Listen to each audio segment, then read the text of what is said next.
una transición muy fuerte de mi vida en la que se desestructuró mucho de lo que pues yo venía armando para mi vida. Me ponía la idea de un viaje a la India como una ofrenda a mi vida en esos 30 años, pero la vida me tenía un viaje más profundo, más interesante. Tenemos que tener cultura de la prevención, que algo tan fuerte como un cáncer lo puedas controlar o lo puedas prevenir. Hablar de leucemia es hablar de un montón de diagnósticos. Ha sido todo un camino muy fuera de este mundo. ¿Cómo que voy a dejar mi vida? O sea, esta vida como la conozco, ¿cómo que la voy a dejar? Me voy a meter a un hospital. La vida me arrancó el tapete y me quedé en el lugar que más miedo me daba, que era no saber qué iba a pasar. Y mantuve ahí. En ese momento era el invierno de mi vida, que estaba atravesando por secarme por completo. Se me cayeron las hojas. El viento se llevó todo y me dejó desnudo, tan expuesto. Decir si agradezco el cáncer o no lo agradezco es una pregunta que la verdad es que no me interesa responder. Hola, bienvenidos a mi canal de YouTube. Yo soy Ricardo Torres. Les doy la bienvenida a mi espacio y a este video que la única intención que tiene es compartir mi experiencia con 31 años ya ahora, habiendo pasado por proceso en el que me diagnosticaron leucemia. Con ello se abrió un camino pues desconocido para mí, pero que ha traído un movimiento súper revelador en mi vida para que ahora pues pueda tener un disfrute que nunca imaginé tener después de atravesar por tanto dolor y tanta transformación, en el que no solo sucedió eso, sino muchas cosas alrededor. Lo sentí como una transición muy fuerte de mi vida en la que prácticamente se desestructuró mucho de lo que pues yo venía armando para mi vida. Me parece importante y también responsable por la parte de la prevención el poner testimonios de este tipo allá afuera, porque a veces no hay la suficiente conversación sobre cómo vivimos estos procesos, qué es lo que cambia, cómo nosotros vamos a vivir este proceso con respecto a quienes nos acompañan y al revés, y tener como esa conciencia y esa presencia en todo este proceso para poder darle una vuelta de tuerca a veces vivirlo con esta conversación que la sociedad nos dice que tener cáncer es prácticamente una sentencia de muerte. Claramente nunca sabemos en todo esto cómo vamos a salir de estas situaciones, pero yo sí creo que mientras nos sumergimos en vivirlo, aceptarlo y en integrarlo, podemos trascenderlo, y si no trascenderlo, por lo menos vivirlo desde una calma y desde una aceptación, aunque eso sería trascenderlo. Esa es la razón principal por la que decidí abrir este canal, iniciar esta conversación. Quiero contarles un poco de quién soy para empezar con todo esto. Así que bienvenidos si ustedes están pasando por un proceso o alguien cercano a ustedes. Creo que esta manera en la que podré compartir acá, ojalá y pueda llevarse algo o simplemente tener distinciones de cómo acompañar o no sé, nada más escuchar y nutrirse de esto. Yo soy Ricardo Torres, tengo 31 años de edad, vivo en la Ciudad de México, soy mexicano del estado de Guerrero, de un lugar muy chiquito que se llama Ixcatiopan de Cuauhtémoc, un lugar muy bello y muy tranquilo en el que pasé parte de mi niñez y un poco parte de mi adolescencia. Ahora vivo en la Ciudad de México, he hecho aquí una vida los últimos 8 años. Antes de vivir aquí viví en Cuernavaca porque ahí estudié en la universidad. Siempre soñé con llegar a esta ciudad a construir una carrera, para aprender, para trabajar en lugares interesantes que expandieran como mis límites creativos y la manera en la que yo veo mi carrera, porque me dedico al diseño gráfico. Bueno, llegué aquí, la verdad es que pues sí he podido conocer personas muy interesantes, lugares de trabajo que me han entregado mucho más de lo que yo me imaginé. He ido aprendiendo a adaptarme, a saber qué quiero, qué me gusta, qué áreas me interesan para seguir desarrollándome. También pues en esta ciudad me he enamorado, tuve una relación de 5 años con una persona muy importante con quien aprendí mucho de mí, a reconocer mis miedos, mis vulnerabilidades, a reconocer cuando me equivoco, a conciliar, a ser abierto, a ser flexible. Esa relación fue como el parteaguas para abrir con mi familia el tema de mi sexualidad, de quién soy, de lo que me gusta, de la forma en la que quería construir mi vida, y pues esta persona me acompañó en todo eso, tomados de la mano. Fue parte de toda esta revolución que se armó en mi familia para que ahora yo goce de un espacio de mucha aceptación y de mucho amor, en donde para mi familia no les importa con quién yo haga mi vida, más allá de eso les importa que sea feliz. Es algo muy lindo. Bueno, también aquí he construido una familia de amigos, he conocido en trabajos, pero también en otros espacios. Esta ciudad tiene de todo y te permite pues conocer, explorar la ciudad, y todos los días es una nueva oportunidad para conectar con gente diferente y conocer sus historias y sus maneras de vivir, y a partir de eso pues tú también transformarte, ver de todo eso qué es lo que te funciona a ti para también construir una vida. Es muy bonito porque yo veo eso como amueblar la casa. Tengo una familia de amigos que he podido construir aquí, en donde nos apoyamos, nos cuidamos, nos vulneramos, nos acompañamos, y ha tenido esto que ver pues mucho con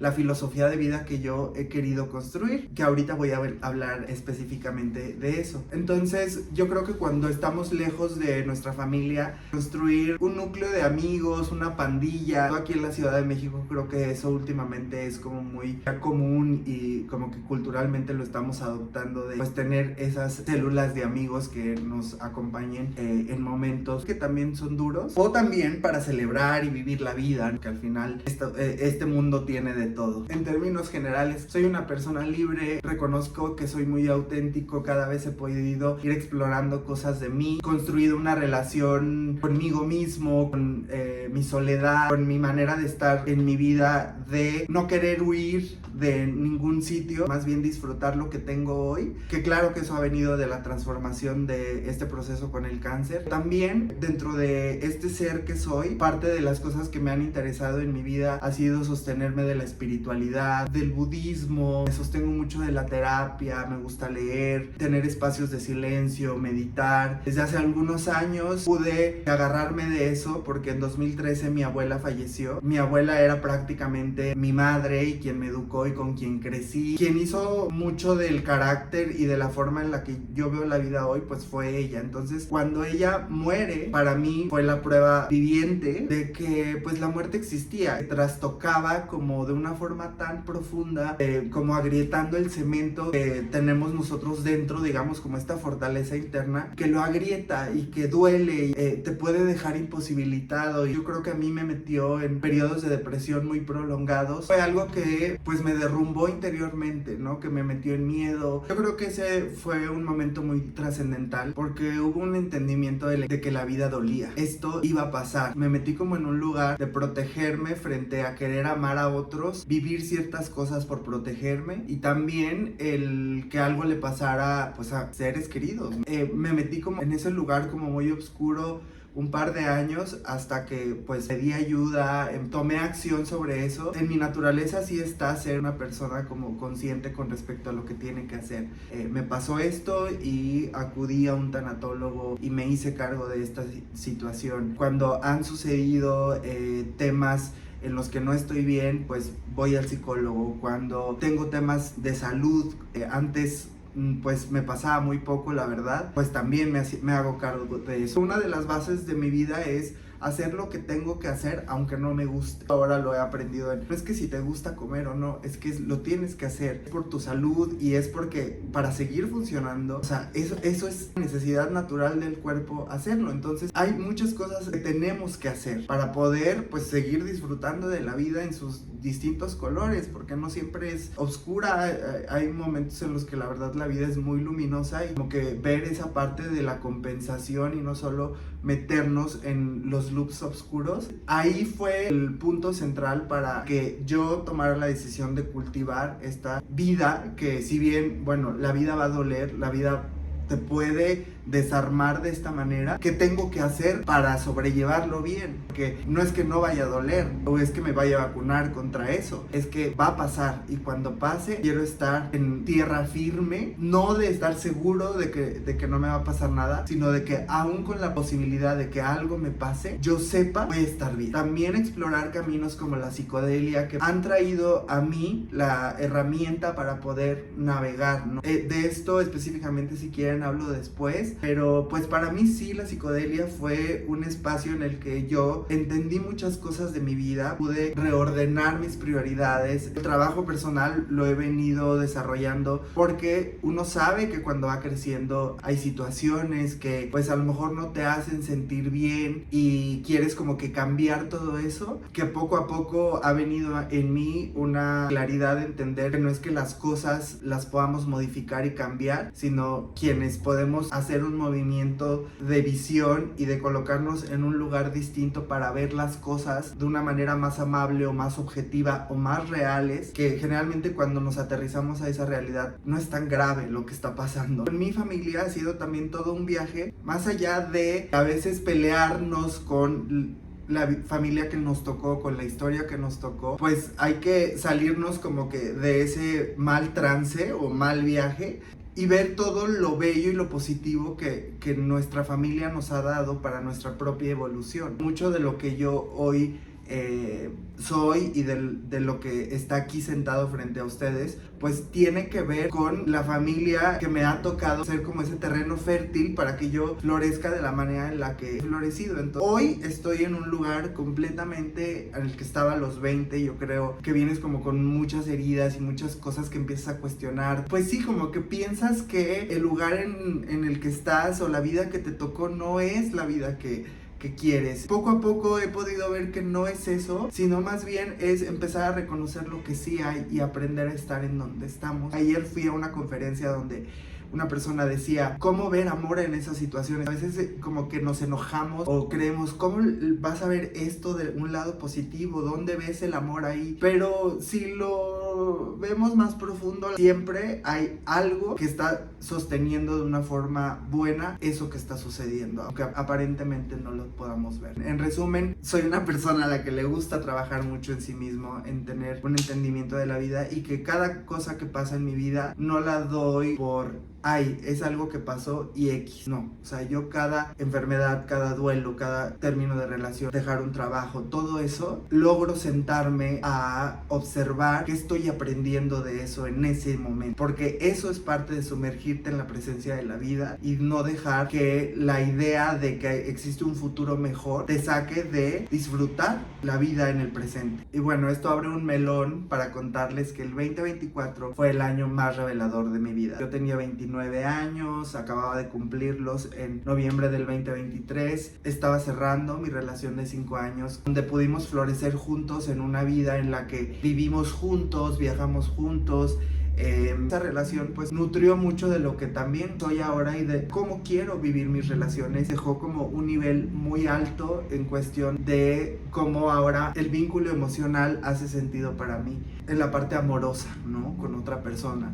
Me volví maestro de mí, ahí fui hacia lo que me dolía, hacia lo que me confrontaba, hacia lo que me ardía, hacia lo que me sacaba de quicio, hacia mis locuras. En esa relación lo pude trabajar y hoy pues gozo de tener a esta persona en mi vida desde un lugar en el que trascendimos el amor a una amistad. Terminando ese capítulo en enero del 2024, habíamos venido con conversaciones, con poner fechas para que pues nos separáramos. Fue atravesar un duelo de dejar esa relación, reordenar mi vida, habitar nuevamente mi espacio ya como una persona pues soltera, seguir como con mi vida y pues la manera en la que lo hicimos, muy desde el amor, muy desde muchos acuerdos, desde el respeto, pues ayudó, pero eso no hace que deje de ser triste, sobre todo pues un momento que sí requiere que vivas el dolor, para que no se quede ahí, para que se drene. Hablar de esto con los amigos es muy importante, como que dije, bueno, este año voy a cumplir 30 en noviembre, quiero irme de viaje, entonces empecé a concentrar mi energía en pensar cómo iba a celebrar mis 30. Yo decía, bueno, está pasando esto, pero esto me está haciendo una persona más interesante para llegar a la etapa de mi vida que más ilusión me hace, porque a mí me encanta cumplir años, me encanta vivir, me encanta aprender. Siento que a este mundo vine justo a paladear todo lo que existe y lo que me ofrece la vida. Tenía la idea de irme al Camino de Santiago o hacer un viaje a la India, porque mucho de mi filosofía de vida se sostiene en el budismo y me parece interesante conocer la India. También pues el Camino de Santiago era tenía un objetivo de hacer esa caminata como una ofrenda a mi vida en esos 30 años. Pero pues yo no sabía que la vida me tenía un viaje todavía más profundo, más interesante, más confrontante, con un nivel de movimiento, de transformación, de aceptación radical que nunca pensé experimentar. Posterior a eso, en mayo, experimento por primera vez el desempleo. Decidí verlo como un cierre en el que la vida estaba pidiendo ser ella quien terminara esa relación laboral. Porque siempre había sido yo quien se ha manejado con esa ética en el trabajo. Cierro desde una forma respetuosa. Nunca me ha gustado irme enojado de los lugares. Si me voy así, siempre pienso que no es el momento para irme. Cuando estoy enojado, me observo mucho. Reconozco que una decisión desde ese lugar no es auténtica, porque viene desde una emoción momentánea que probablemente después me cuestione. Entonces, frente a cerrar mis círculos laborales, me voy con un respeto y un agradecimiento y dándole pues la ofrenda a ese espacio que me sostiene en el tiempo que duro en esos trabajos. Y fue un momento que me desestabilizó porque pues si bien venía con mi ruptura y luego llega este movimiento que no lo tenía contemplado, pues movió muchos de mis planes, pero más allá de eso he podido practicar una flexibilidad en toda mi vida, ¿no? Porque me he tenido que adaptar a un montón de cosas. No me tomó tal cual por sorpresa porque pues era una decisión que se iba a tomar por recortes laborales, que también observé con objetividad y dije, o sea, qué padre poder tomar esta decisión de la empresa desde un lugar de va a venir un movimiento para mí, seguro esto va a abrir otras puertas. Siempre he tenido como un side job de mi trabajo, ¿no? O sea, siempre tengo clientes, intento tener como proyectos, también para diversificarme mientras sigo trabajando en un lugar fijo. Tengo hobbies como estudiar ciertas cosas con respecto al desarrollo personal. En ese momento la vida me estaba pidiendo esa pausa y dije, pues no hay ningún problema, me voy a adaptar a esto. Observar ese caos también me hizo entender que iba a haber un nuevo orden y un nuevo equilibrio, ¿no? En ese momento pues no se veía como tan claro hacia dónde iba todo eso. Definí rutinas y ciertas cosas en lo que conseguía una nueva oportunidad y también me cuestionaba qué quería hacer. Lo vi como eso, como un respiro. A ver, tranquilízate y vamos a ver hacia dónde ahora vas a florecer. Y también me sirvió no verlo desde un lugar de, ay, ¿por qué me están despidiendo? Es algo malo conmigo, seguro no soy muy bueno en mi trabajo. Algo que distingo mucho de mí y creo que viene de la parte en la que fui educado. Vengo de una familia, de parte de mi mamá, confía mucho en sus talentos. Mi abuela fue una mujer que hizo dinero, pudo armarle una vida a sus hijos a través de el saber cocinar, trabajar la tierra. Entonces como que para ella generar la vida que le pudo dar a sus hijos, lo hizo desde confiar en sus talentos, en su capacidad de trabajo. Y eso lo he podido ver a lo largo de mi vida con mi mamá, con mis tíos, con mis primos. O sea, tenemos esa cultura. Entonces pude sostenerme mucho en, no, yo soy bueno en mi trabajo, esto no tiene que ver conmigo. Me hizo pensar en cómo nos podemos mimetizar con creer que eso está pasando porque no somos buenos. Decidí disipar esos miedos, regresarme a simplemente observar esto como una situación. Pues si yo interpreto que esto es lo peor que me pase, pues así será, pero si también lo veo como, no sé a dónde me lleve el que se cerró este capítulo. Lo vi con curiosidad. Habían pasado estos 2 eventos, las cosas iban bien, yo estaba trabajando en mis proyectos, obviamente con tristeza, todavía trabajando mucho de lo que había pasado al inicio de año.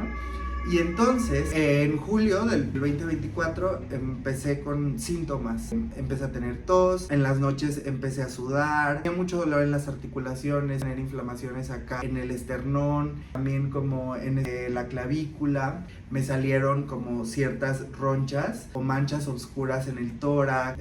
Les hablo de que todos estos síntomas que empecé a experimentar fueron en el lapso de un mes. Mis síntomas empezaron los últimos días de junio. Mi diagnóstico final ya se dio el 31 de julio. Empezaron a salir como puntitos rojos en las piernas, que ahora sé que se llaman petequias. Fue uno de los primeros términos hematológicos que yo aprendí en todo este camino. En las noches también empecé a tener irregularidades irregularidades para ir al baño, porque generalmente iba al baño antes de dormir y hasta el otro día, ¿no? O sea, yo duermo de corrido y en ese momento empezó a haber esa irregularidad, cosa que se me hizo rara, y empecé a tener inflamación en las encías. Todos estos síntomas que yo empecé a tener los empecé a atender con los doctores pertinentes. Me traté la tos, después esto de las manchas pensaron que era una alergia, lo de la inflamación pensaron que era a lo mejor una reacción a los medicamentos que me estaban dando. Como que no sabían muy bien los doctores qué era. Cuando se me inflamaron las encías y me empezaron a sangrar y se me lastimaron, pues yo había hecho una cita con el dentista y él me hizo ver que algo no estaba bien. Me mandé a hacer unos estudios. Después de todas estas de todos estos síntomas, entre el dentista, la doctora que me estaba viendo en ese momento por la tos, mi prima Vania, a quien amo profundamente, ella también es doctora, entonces ella también me estuvo viendo en esos días, mi tío que es su papá también. En todo ese proceso bueno, atravesé por fiebres en la noche, mucha sudoración. Esas fiebres ya fueron como que en el momento cúspide de que me diagnosticaron. Como que todos estos síntomas eran un poco genéricos, te hacen pensar que puede ser cualquier otra cosa. Me fui a hacer unas pruebas de VIH porque le pregunté a mi prima, oye, yo soy responsable con mi sexualidad, pero pues siempre hay riesgos y, o sea, estoy notando cambios en mi cuerpo y no se me está haciendo del todo normal. Voy a irme a hacer esto. Me dijo, háztelo, yo no creo que sea, no perdemos nada. Después, mi hematóloga ya, mucho después, me contó que es una de las primeras pruebas que te hacen para descartar que sea VIH, porque es lo primero que se piensa y después ya se hacen estudios para ver que sea algo hematológico. Como que mi intuición me llevó a descartar eso. Yo no tuve miedo de ir o de hacerme la prueba. La verdad es que a veces me río de que la gente dice, es que ¿cómo voy a ir al doctor? ¿Y qué tal si me encuentran algo? ¿Qué tal?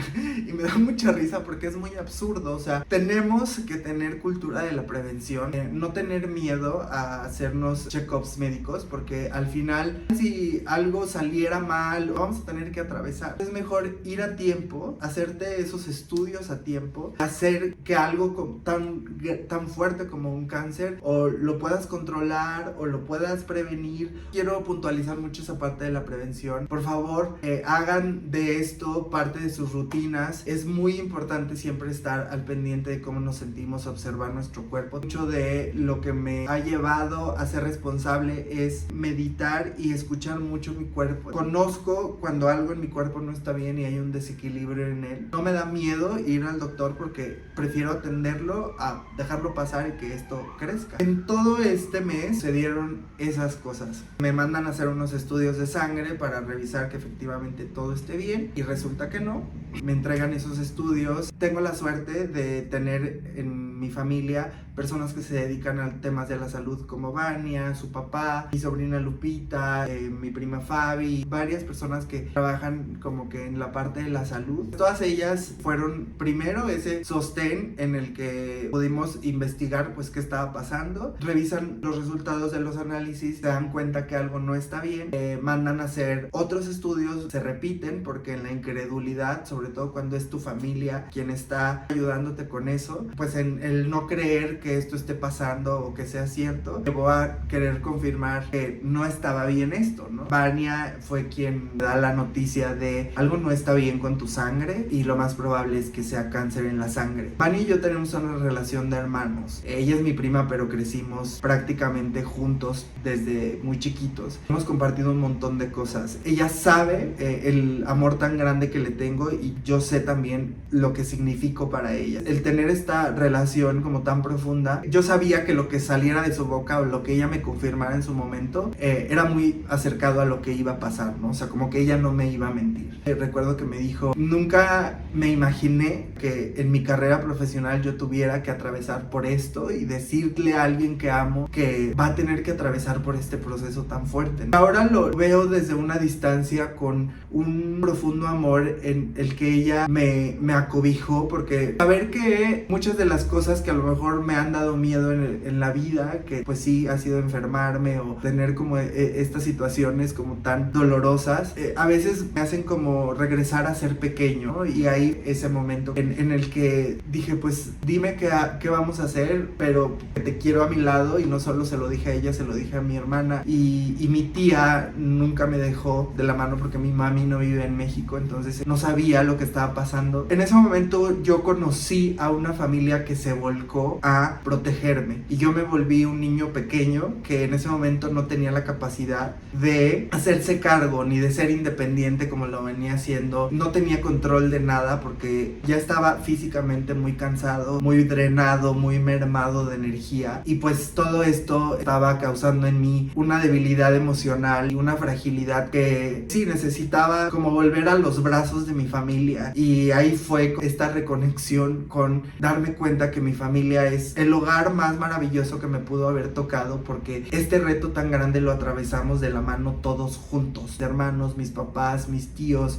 mis primos, nadie me dejó solo, todos me agarraron de la mano en el momento en el que el miedo quiso fracturar todo lo que había construido emocionalmente, y me agarré de eso, me agarré de mi sobrina. Mi primer sobrina se llama Camila. Recuerdo mucho despedirme de Camila pensando si no la iba a volver a ver, si era la última vez que la veía, cómo me recordaría ella, ¿no? Fue como desprenderme de este apego que sentía a lo mejor con ella también, y reconocer que lo único que podía hacer era confiar en que la iba a volver a ver, y que si no la veía de nuevo, ella recordara siempre lo mucho que yo la había querido. En mi vida siempre he buscado ser un ejemplo para ella desde la congruencia y la acción, y no desde decirle cosas bonitas, sino que ella vea en mí un ejemplo de libertad, de tener buenos vínculos, de ser respetuoso con el otro, de siempre resaltar en ella las virtudes y la belleza que tiene. Entonces yo decía, ojalá yo le haya demostrado a Camila en esta vida, si es que ya no la vuelvo a ver, todo lo que yo he querido para ella. Ojalá me recuerde así. Todo ese proceso fue bastante fuerte. El diagnóstico que yo tengo es leucemia mieloide aguda. La leucemia es una enfermedad de la sangre. Aguda quiere decir que avanza rápido, y mieloide quiere decir que en la médula ósea, digamos que hay como una falla en la que se empiezan a producir células inmaduras, que estas son las células que viajan a través de nuestro cuerpo, que estas células tienen dentro información que cuando esa información está corrupta se le dice que están inmaduras. El sistema inmune las puede destruir, pero hay veces que eso no sucede. El sistema inmune falla, se escapan estas células y empieza como a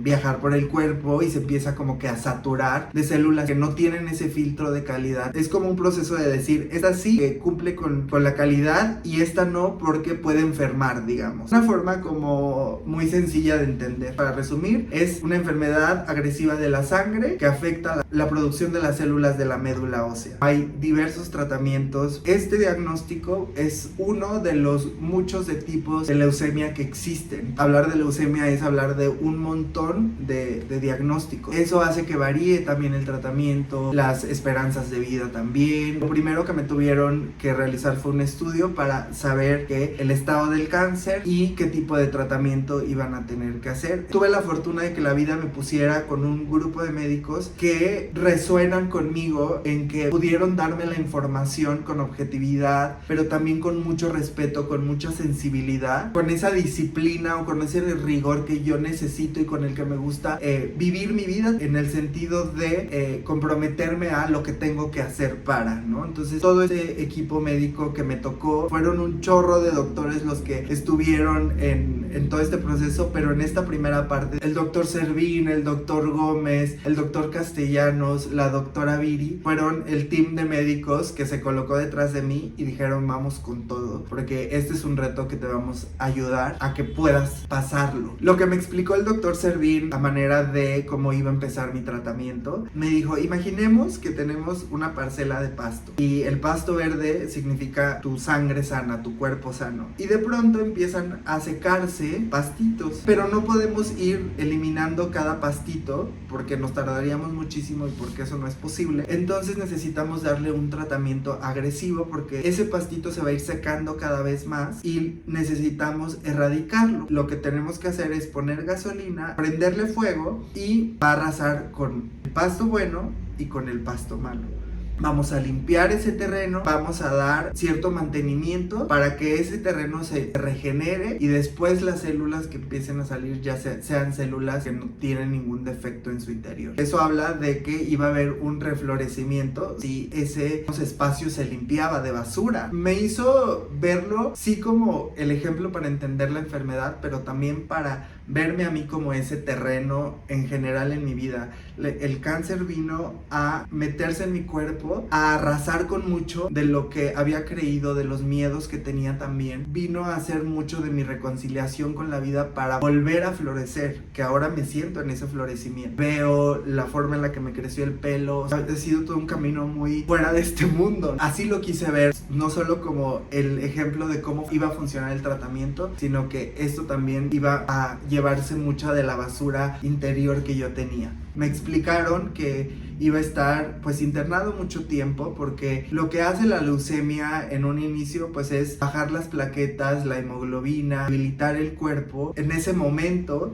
piernas empezaron ya a llenarse de manchas. La leucemia se transfiere a la piel y se le llama leucemia cutis. No solo tenía la leucemia en el interior del cuerpo, sino eso se empezó a transferir en la piel. En el momento en el que el doctor Gómez, quien primero revisó todos los estudios, me dijo el camino que se abría para mí, fue decirme: esto va a ser una etapa de tu vida que va a requerir mucha paciencia. No vas a estar en el hospital una semana, 2 semanas, vas a estar, yo creo que a lo mejor 2 meses. Viene muy propenso a infecciones y probablemente ya estás infectado. Tenemos que actuar para hacer que todo eso pues se estabilice, pero te tenemos que internar para que hagamos todo ese proceso y podamos darte el tratamiento. Y pues se buscó la forma en la que yo entrara al hospital. Y me atendieron aquí en la Ciudad de México, en el hospital del IMSS, en el Hospital Regional MacGregor, aquí en la Colonia del Valle. Ahí está ese team del que hablo. El doctor Gómez no, pero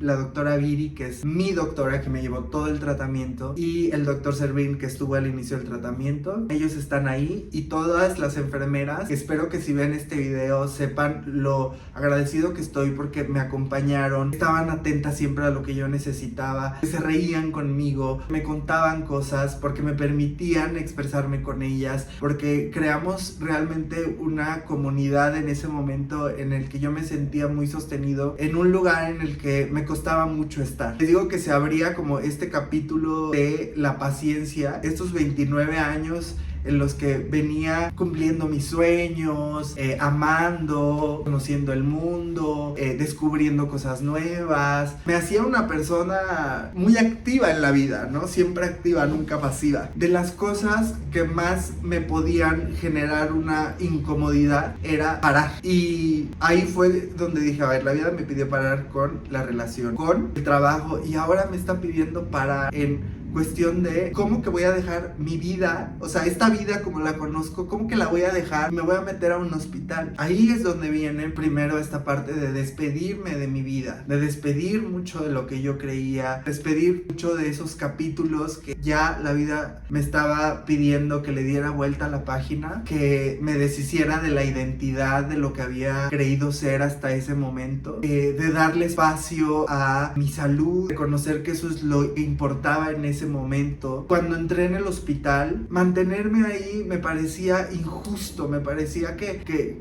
¿por qué yo estaba ahí? Yo tenía que estar afuera. A mí me encanta vivir. ¿Por qué me pasó esto? Eso es lo que todos vamos a atravesar al inicio. ¿Por qué a mí? Si yo lo he hecho bien, si yo soy bueno, si yo no le hago daño a nadie, si yo me echo cargo de mis cosas, no me meto con nadie. Decirle adiós a la independencia de mi vida en muchos sentidos. Aprender a pedir ayuda, porque cuando te encuentras físicamente tan drenado y abrir una botella se vuelve un reto, pues hay que buscar ese orgullo que a veces dices, no, yo sí puedo, no, yo sí me levanto, no, yo sí es... Y aprender a decirle, hermana, ¿me ayudas con la botella? Porque no puedo. Digo, fue un volver a ser niño. Había que ayudarme a comer, ayudarme a levantarme para ir al baño. Aprender de esa dependencia a esta edad parece algo como muy interesante. A veces pensamos que la dependencia va a llegar en un futuro cuando tengamos 60 años y que siempre vamos a estar fuertes y sanos.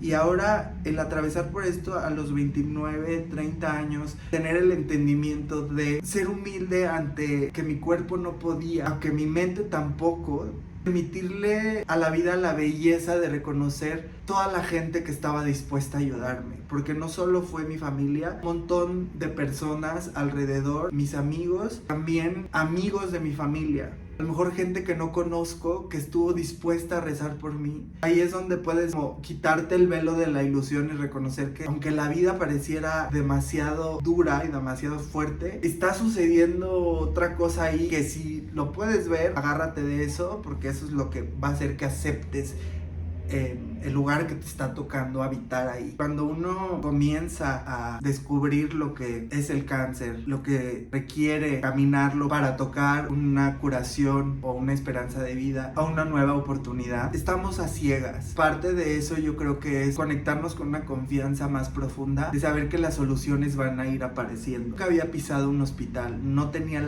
idea de ningún proceso de esos, ni administrativo ni médico. A lo mejor había acompañado a mi hermana seguramente o algún amigo en algún momento, pero no tenía ni idea de cómo se atravesaba algo así en el hospital. Recuerdo antes de entrar hablar mucho con mi abuela, es un hábito que tengo cuando algo en la vida me está retando y siempre le pido que me ayude a ver lo que no estoy viendo. Le dije, si esto me está pasando y estoy caminando pues hacia un lugar que no conozco, pues lo único que te digo, abuelita, es que si tú me vas a acompañar, yo voy a confiar en lo que aparezca. O sea, no voy a dudar porque yo estoy a ciegas. Esto es nuevo para mí, me está sacando completamente de la realidad en la que habitaba. Entonces, como no sé, quiero ponerme frente a esto como no sé hacia dónde voy, no sé si es lo peor que me vaya a pasar o no sé si es lo mejor, pero lo que sí quiero que me ayudes a también integrar con el universo, voy a confiar en las soluciones que me vayan dando. Y así fue apareciendo mi hematóloga Viri, y así fue apareciendo la probabilidad de hacerme un trasplante de médula ósea, porque dentro del riesgo de recaer que existe la enfermedad que atravesé, es que yo vuelva a recaer pues de una manera como más rápida, porque tengo un riesgo citogénico alto. Eso quiere decir que ciertas partes de mis cromosomas, cuestiones genéticas, me hacen más propenso. El tratamiento era pues ir por un trasplante de médula ósea.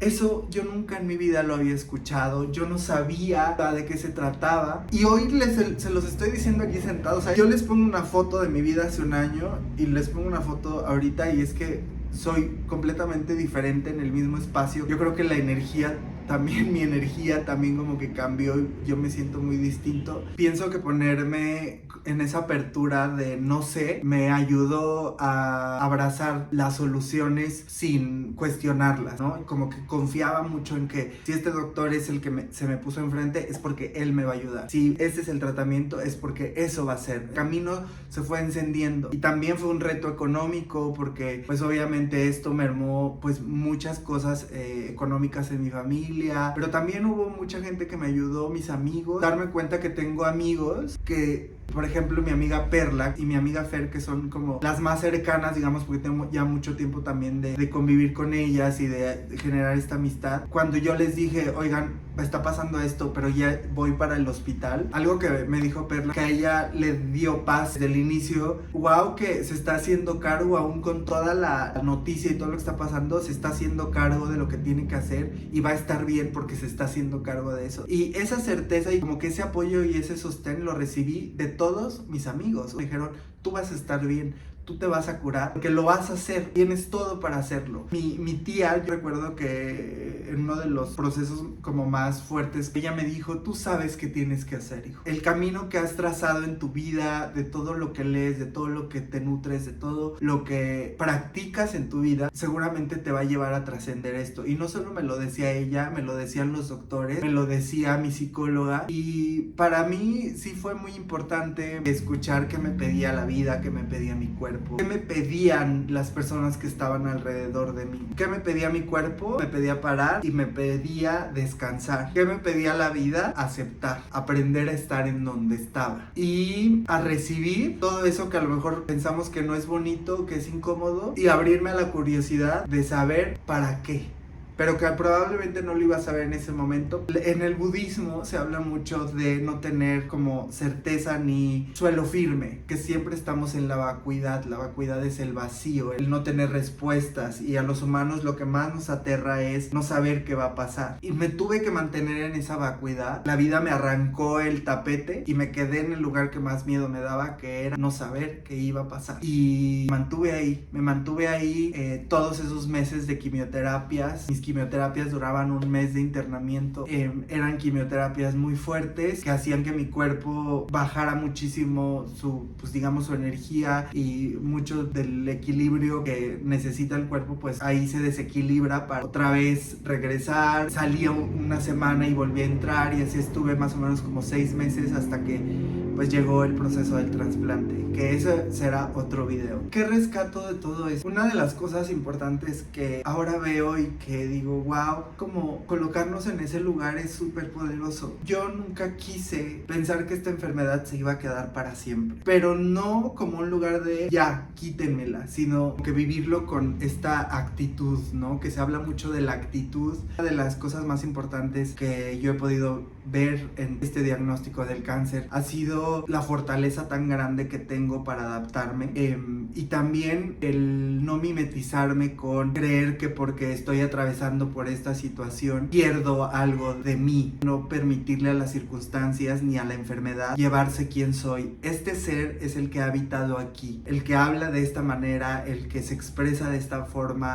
con esta intensidad de vivir, y yo no iba a permitir que una circunstancia externa se llevara a eso, que me colocara en depresión, en un lugar en el que me fuera muy difícil volver a ver la luz o volver a salir. Claramente era como otro episodio en el que se quiebra el piso, ¿saben? Se trastoca algo, y sí sientes que se te puede llegar a ir esa magia con la que habitas la vida. Los textos que leía, las cosas en las que me sostenía, me ayudaron a darme cuenta que yo podía elegir. Me acuerdo que en mi primer quimio, cuando salí de 10 y medio de internamiento, mi hermana me llevó mi ropa para cambiarme porque me iban a dar el alta del hospital. Ella me preguntó cómo me quería ver para salir, y eso me parece muy importante porque ella no me vio como, ahora te vas a tener que vestir así, sino ¿qué quieres que te traiga? ¿Con qué te sientes bien? Y eso me hizo decir, he sido a quien le gusta la moda, a quien le gusta vestirse así, eso tampoco puedo dejar que se vaya con esta enfermedad. Yo cuando me quería ver en el espejo, quería seguir viendo a ese mismo Rick. Sí, ya no tenía pelo, sí estaba más flaco, pero mi esencia estaba aquí. Eso que entregamos a los otros, esa presencia, esa magia, eso sigue ahí, y no podemos permitirle a que nos dé cáncer que se lleve eso. Yo decidí cómo vivirlo, viéndome bien en cada quimio. Esas frivolidades me ayudaron a sostenerme, pero también el que mi hermana cuando iba a la quimio me llevaba un chocolate, o mis amigas me llevaban cosas, o me enviaban flores. Todo ese amor que pude recibir fue la fortaleza que me inyectaba todos los días para levantarme. Hoy era consciente en la mañana de que ahora cada que despierto no me levanto de la cama como me levantaba antes, ¿no? Inmediatamente. Casi siempre tomo media hora para despertar, para estar como consciente en mi cama, en mi espacio, porque fue algo que vivía todas las mañanas estando en el hospital. O sea, era despertar, quitar mis pensamientos y escucharlos, y a no meterme en el mal viaje. El mal viaje es eso que la vida nos pone para que veamos y no lo queremos ver. Y cuando no lo queremos ver, empezamos a negar, se empieza a volver una nube negra en nuestra cabeza que nos lleva a un mal viaje. El mal viaje no son las drogas, el mal viaje es todo lo que estamos pensando y creyendo, y es falso. Regresar a ver la neutralidad de lo que está pasando ahora, a no ser que mi cuerpo necesitaba recuperarse. Veo este corto de mi vida y solo puedo pensar en que me dejé transformar por la experiencia. Me permití vivir este momento que puede significar para muchas personas el momento más doloroso de la vida, y me entregué a él. Lloré muchísimo. El dolor físico que atravesé, yo creo que fue de las cosas como más fuertes de aceptar, pero también es que ahí está la vida. Nunca me he sentido tan vivo como cuando tuve que atravesar todo ese dolor físico sabiendo que iba a valer la pena. Nunca dejé de creer que podía volver a estar bien. Algo dentro de mi intuición, esa fuente dentro de nosotros, a mí me decía que en otro plano de la vida yo ya estaba curado, yo ya estaba sano.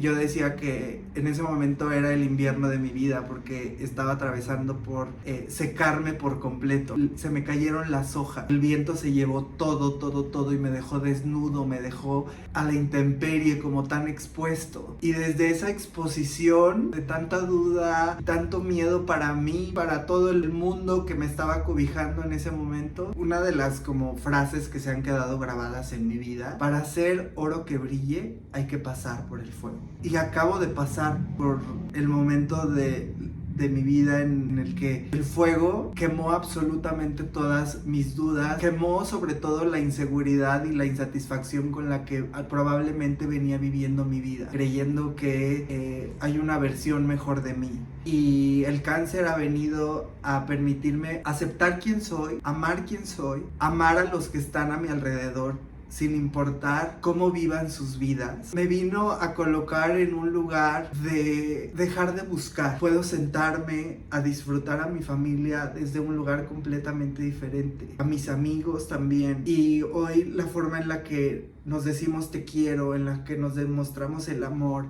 nuestras dinámicas se han transformado. A la leucemia hoy la veo como ese visitante que llega sin avisar. En lugar de buscar evadirlo y no sentarnos a tomar el café con él, y no solo con una enfermedad, con cualquier situación que estamos viviendo, y no huirle, verla de frente. No sé si luchar con ella. Yo hoy pienso que no se trata de luchar, se trata de aventarte a las profundidades de ese río que te da miedo, que es oscuro, que nunca has estado ahí, pero que no sabes qué hay en el fondo, y que probablemente en el fondo puedas encontrar eso que vive dentro de nosotros, que nos pone en una satisfacción genuina de lo que hay hoy. Lo difícil es quedarte en no saber qué va a pasar mañana. Si logramos mantenernos ahí, la vida nos sorprende. Cuando yo me fui de aquí para meterme al hospital, mi casa se convirtió pues en un lugar en el que la gente entraba y salía. Se hizo toda una logística armada por mi hermana, mi tía, mi mamá, haciendo y procurando mi espacio, y el espacio se modificó para ese momento. Y hoy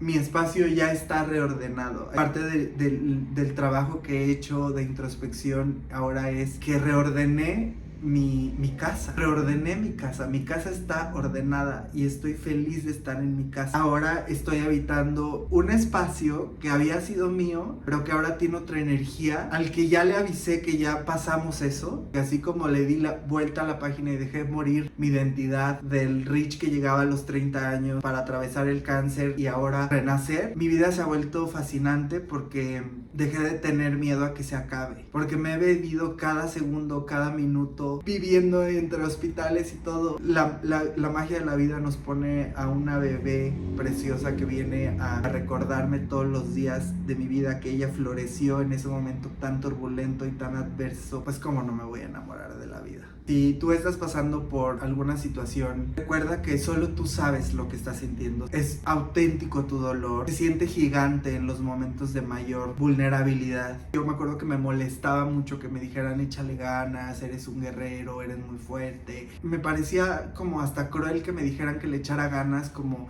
diciendo que no te das cuenta que es lo que estoy haciendo, o sea, me estoy esforzando por... Algo que he podido reconocer es que ellos tampoco están preparados para saber cómo abordar un proceso, y a veces la gente se aleja y a veces la gente no sabe cómo está, y no hay que tomarlo personal. Hay personas que no van a saber cómo están. Esto es de una inmensidad que a veces asusta, y la gente no es que no te quiera, es que no puede a veces con eso. Su échale ganas, no llores, sé fuerte, no viene de que estén invalidando tu dolor, viene de que ellos no están pudiendo con su dolor y por eso quieren que tú te veas bien. Y cuando yo entendí esto, pude ser más empático con quienes decidieron a lo mejor en ese momento no estar, o no podían estar. Decir si agradezco el cáncer o no lo agradezco es una pregunta que la verdad es que no me interesa responder. Me parece más interesante haberme permitido vivirlo en presencia. Yo creo que pensar en que si lo agradezco o no ya es una interpretación. Yo me quedo más bien con todo lo que me entregó, una situación que me contaron que era lo peor que te podía pasar. Me dijeron que la gente no salía viva de aquí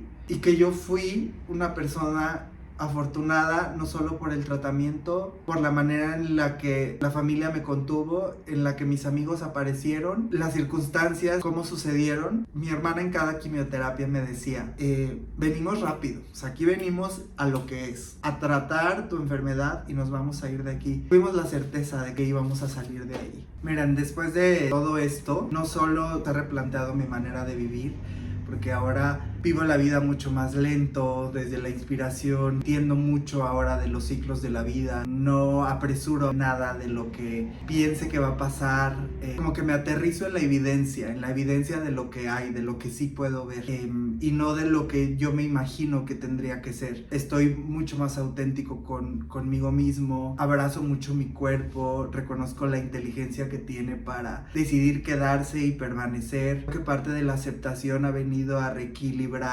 Ahora tengo buenos pronósticos, estoy limpio de cáncer, estoy sano en este momento. Ahora con una vida que se está abriendo hacia otras posibilidades. Este proceso de conocerme en el cáncer, leí a Ram Dass, a Pema Chodron, muchas personas que han escrito textos. Ram Dass es uno de los gurús yogis con el que yo tengo pues como mucha afinidad en la manera en la que él escribía sus textos y compartía. Tuvo un ictus que lo dejó inmóvil durante la última etapa de su vida, y él aún ahí escribió varios textos en los que reconocía que no somos el cuerpo. Cuando logras entender que en realidad el cuerpo pues es solo el cascarón, cuando logramos comprender que vamos más allá del cuerpo,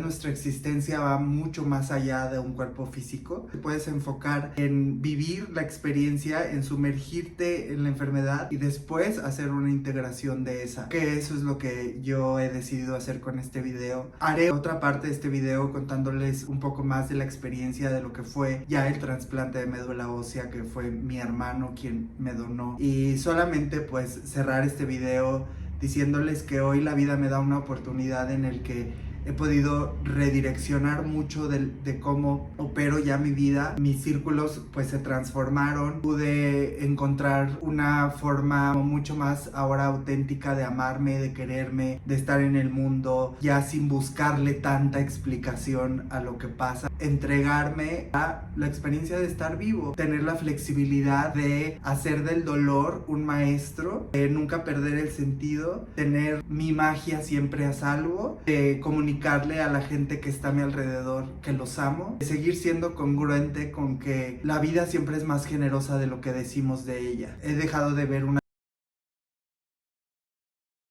No hay nada más maravilloso en esta vida que vernos a nosotros mismos capaces de transformar los lugares que nos toque vivir. Entender qué es lo que nos viene a mostrar de nosotros mismos cada situación en la vida. Espero que les haya gustado mucho este video.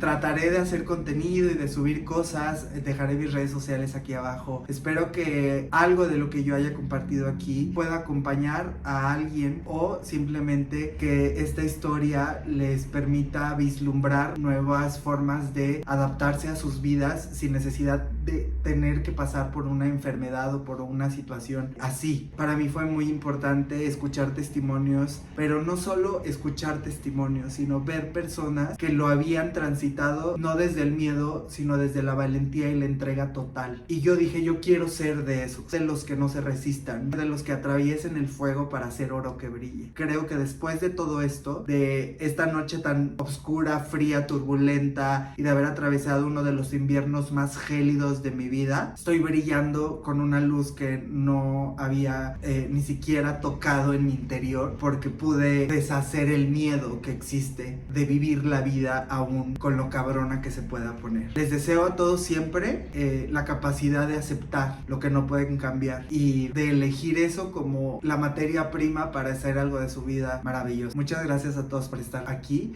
Este video se lo dedico pues sin duda a mi familia, a mi grupo de amigas y de amigos que han estado ahí, a mi madre, a mi padre, a mis hermanos que fueron mi cadena, mi sostén, a mis tíos, a toda esa gente que se mantuvo al lado de mí. En el siguiente video seguiré hablando del proceso del trasplante. Les mando un beso, los veo en el próximo video, gracias por estar aquí.